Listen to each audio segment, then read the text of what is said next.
Sure. No waste time. Shake body for me now. Ha. Let's go. Yeah. Enjoy Big Bedu. Coke Bedu. Pensioners FM 106.7 at Barigo Nireke Ibadan. Regina, how do you describe a good radio station? It should educate, give information, and entertain. You got it right, girl.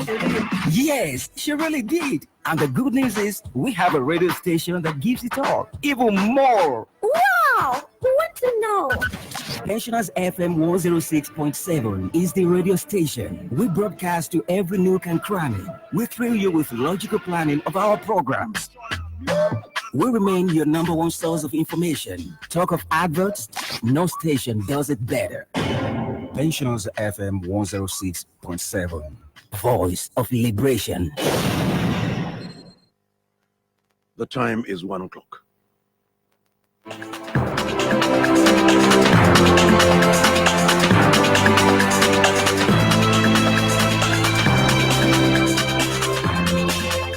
Good afternoon. This is News Around the World on Pensioners 106.7 FM, Agbarigo, Onireke, Ibadan. I am Laolu Olatubosun. First, the top stories.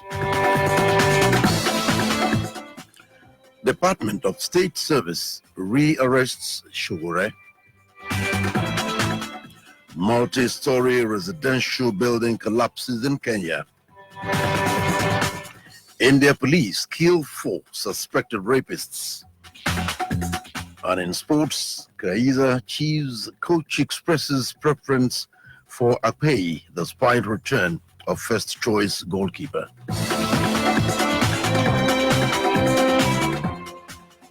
Revolution Now convener Omoyele Sowore and Olawale Bakare have been rearrested by the Department of State Services after a standoff that lasted almost 2 hours at the Federal High Court in Abuja this morning on account of fresh charges. There was a mild drama at the court as operatives of the DSS disrupted his trial. DSS operatives reportedly chased out lawyers from the courtroom and attacked journalists, after which the duo were rearrested. Following their invasion of the courtroom, the trial judge, Justice Ijoma Ojukwu, adjourned the matter till February 11, 12, and 13 for definite hearing. Showore's lawyer, Femi Falana, confirmed the rearrest. There was a crowd that resisted the arrest, but I appealed to everybody and asked Showore to jump into my car, and so we drove to the office of the State Security Service, because they say he would just answer 1 or 2 questions, but now he's already been detained. But I'm going to take steps under the law by asking for his release again, since they are claiming this is a fresh arrest. Yet, he couldn't have committed any other offense because he's been detained for the past 4 months, unless the State Security Service would like to tell the whole world that he committed this fresh offense while in their custody. Both men were released last night after spending about 4 months in DSS detention over alleged treasonable felony. Meanwhile, the Islamic movement in Nigeria, IMN, has condemned the transfer of its leader, Sheikh Ibrahim El-Zakzaky, and his wife Zainat from the custody of the Department of State Security Service to the Kaduna Central Correctional Service as ordered by the State High Court. In a statement, the IMN spokesman Ibrahim Musa noted that any attempt to take El-Zakzaky and his wife to anywhere other than a hospital that is sufficiently equipped to handle their medical needs amounts to punishing them further.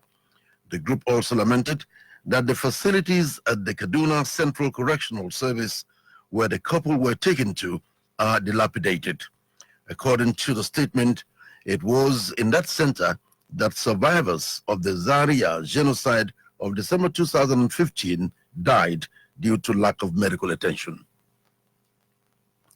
Still on court cases, an Ibadan-based lawyer, Richmond Natha Alade, says those calling for the resignation of Orji Uzor Kalu as Senate's chief whip are right.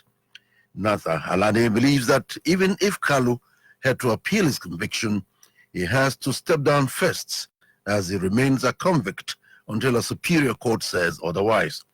He urged Senate President Ahmed Lawan to declare Kalu's seat vacant, while also calling on his constituents to initiate a recall process against him. Nata Alade, conviction Kalu. The Senate President fought me to declare that seat vacant, and unless the calling process, or otherwise, in your time, the people from his constituency have the choice to start recalling right away so that they can fill in after something for that. Once you are convicted, you become a convict. So automatically, you are no longer fit for any elective office. Mr. Nata Alade spoke with Pensioners FM on phone in reaction to Orji Uzo Kalu's 12-year conviction by the Federal High Court. Minister of Transportation Rotimi Ameche says he has never requested nor collected pension from Rivers State as a former governor of the state. Quoting a tweet on ex-governors who had served or are serving as ministers, senators, who a court in Lagos had asked the federal government to recover pension from, Ameche said even if offered pension, he would have declined. A federal high court in Lagos on Wednesday pronounced that it was illegal for National Assembly members and ministers who were once state governors to continue to earn emoluments and life pension as ex-governors from their states. The Nigeria Union of Pensioners Contributory Pension Scheme Sector, NUP-CPS, has dragged the Ministry of Labor and Employment to the National Industrial Court for registering the Contributory Pension Union of Nigeria, CPUN. NUP-CPS said it was unlawful and unconstitutional to register a new association when one with similar mandate still existed, praying the court to stop CPUN registration immediately. While announcing the creation of the new union during a valedictory held in his honor at the end of his first term as Minister of Labor and Employment in May last year, Dr. Chris Ngege had said that the new union was registered to cater for contributory pensioners. He had added that the Nigeria Union of Pensioners would take care of only non-contributory pensioners from the federal ministries and the public service. But in a 7-page brief signed by the chairman of NUP-CPS, Silva Nwau, the union noted that there was already a viable platform to defend the welfare and interests of contributory pensioners in Nigeria. Mr. Isiaka Akamu has been re-elected chairman of the National Union of Pensioners, NUP, the Polytechnic Ibadan. The election, which was conducted at the institution, had in attendance some of the executives of the Oyo State Council of the Nigerian National Union of Pensioners, led by the acting chairman, Chief Isiaka Abolade, and the Assistant Secretary, Comrade Banji Koleosho.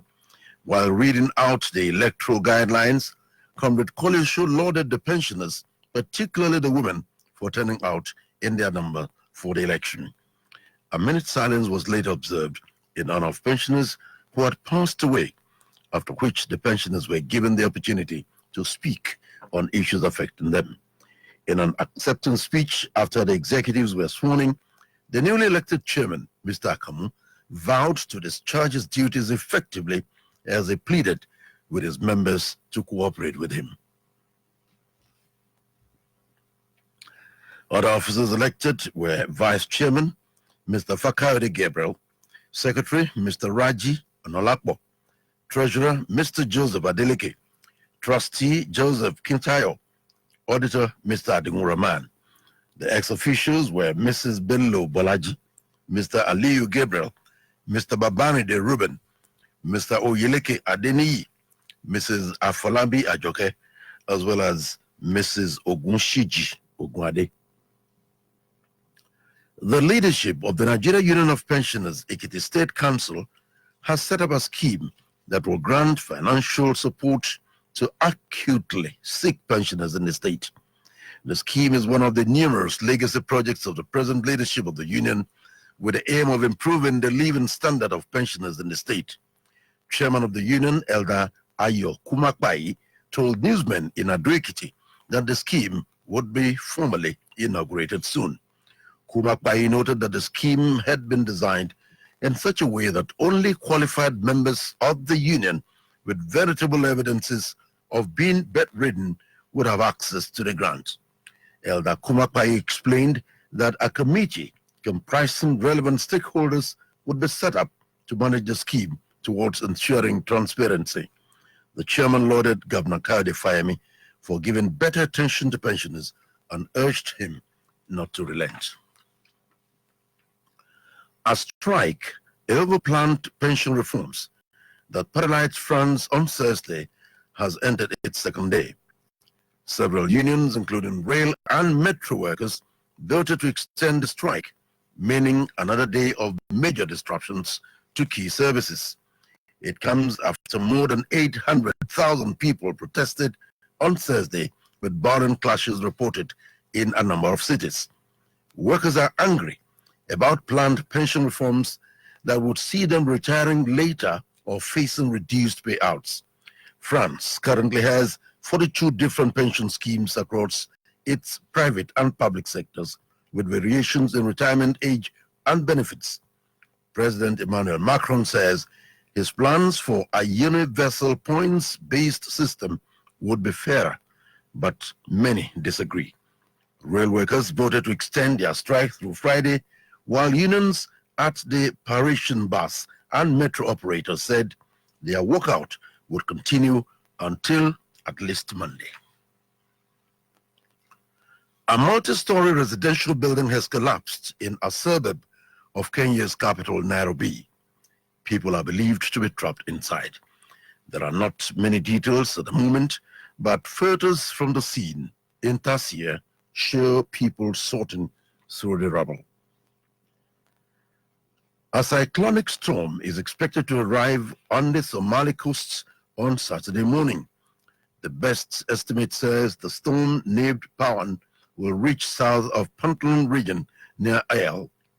It has winds of up to 75 kilometers per hour, but it is expected to weaken as it approaches land.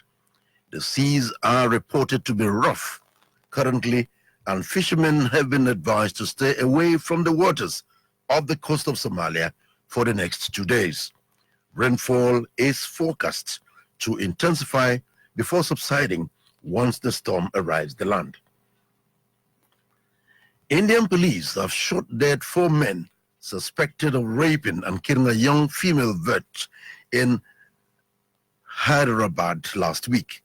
The men were in police detention and were taken back to the scene of the crime in the early hours of Friday. Police say the suspects were shot when they tried to steal the officers' guns and escape. The 27-year-old victim's charred remains were discovered last Thursday, leading to outrage and protests over alleged police inaction. Meanwhile, neighbors celebrated with firecrackers and thousands of people took to the streets to hail the police after the suspects were shot. The Suspension is 106.7 FM. We'll be back with entertainment and sports stories.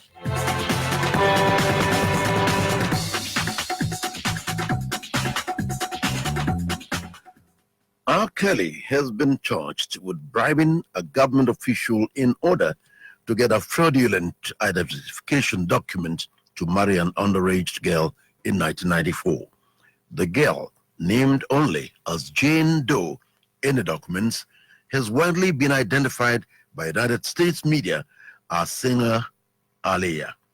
They got married when she was 15 and R. Kelly was 27.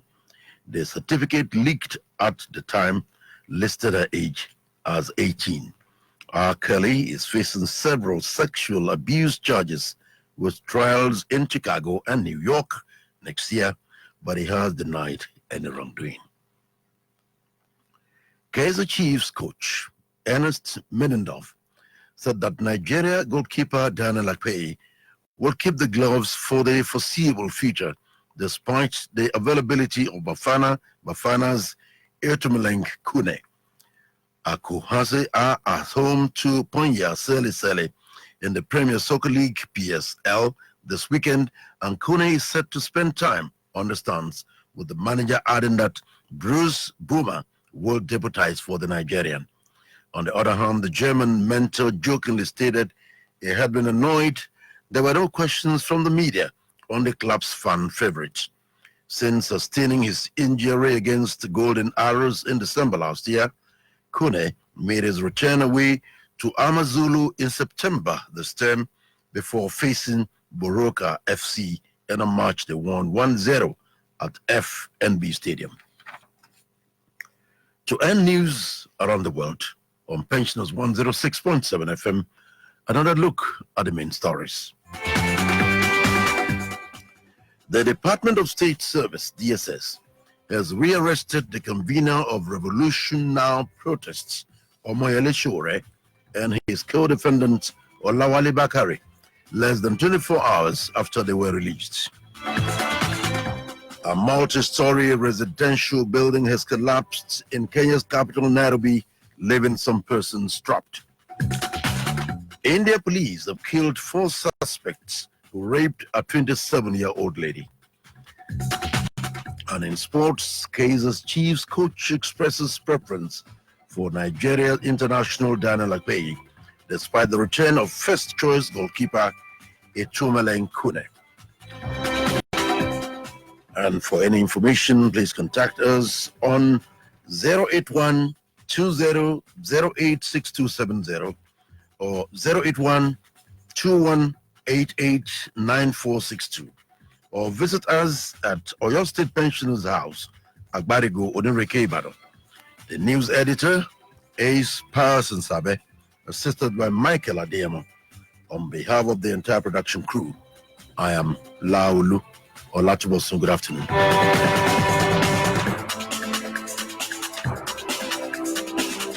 From the rising to the setting of the sun, here is the first labor radio in Africa. Pensioners 106.7 FM, Agbarigo, Nireke, Ibadan, a station